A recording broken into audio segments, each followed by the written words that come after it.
بسم اللہ الرحمن الرحیم نحمدہ ونصلی علی رسولہ الکریم اما بعد۔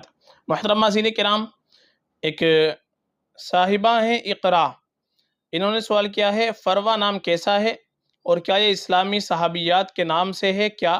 پلیز بتائیں۔ دیکھیے، جو نام آپ نے پوچھا ہے فروا، فروا اس کے معنی آتے ہیں مالدار، دولت مند، یہ فروا کے معنی آتے ہیں۔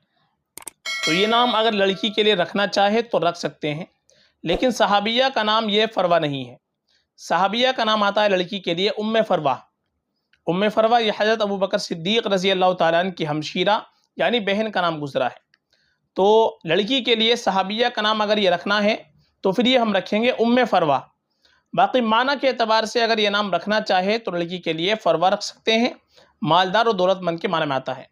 البتہ فروا جو نام ہے وہ صحابی کا نام گزرا ہے، فروا نام کے صحابی گزرے ہیں لڑکے کے لیے، تو فروا نام لڑکے کے لیے رکھا جا سکتا ہے صحابی کی نسبت سے، اور معنی کے اعتبار سے لڑکی کے لیے بھی رکھ سکتے ہیں، اور اگر صحابیہ کی نسبت سے نہ رکھنا ہو تو پھر ام فروا یہ ہم نام رکھیں گے۔ تو اس نام کی تحقیق ہم نے آپ کو بتلا دی، فروا نام کے کئی صحابی گزرے ہیں، اور ام فروا وہ لڑکی کے لیے ہے، وہ صحابیہ کا نام ہے جو حضرت ابوبکر صدیق رضی اللہ تعالیٰ عنہ کی بہن کا نام گزرا ہے۔ اور ماں باپ کے اوپر اولاد کا پہلا حق یہی ہے کہ ماں باپ اپنے بچوں کا نام رکھیں تو اچھی نسبت سے نام رکھیں، اور دیکھ کر کے نام رکھیں، علماء سے تحقیق کرنے کے بعد ہی ہم نام رکھیں۔ ڈائریکٹ ہم گوگل سے دیکھ کر کے کوئی نام نہ رکھیں، پہلے ہم کسی عالم سے تحقیق کر لیں، اس کے بعد ہی ہم نام رکھیں، تو یہ ہمارے لیے زیادہ بہتر رہے گا، ورنہ پھر بعد میں پریشانی ہوتی ہے۔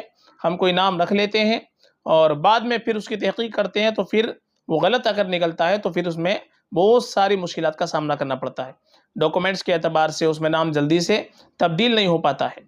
تو یہ نام صحابیہ کا تو نہیں ہے، صحابی کا نام ہے، البتہ معنی کے اعتبار سے یہ نام رکھا جا سکتا ہے فقط، واللہ اعلم۔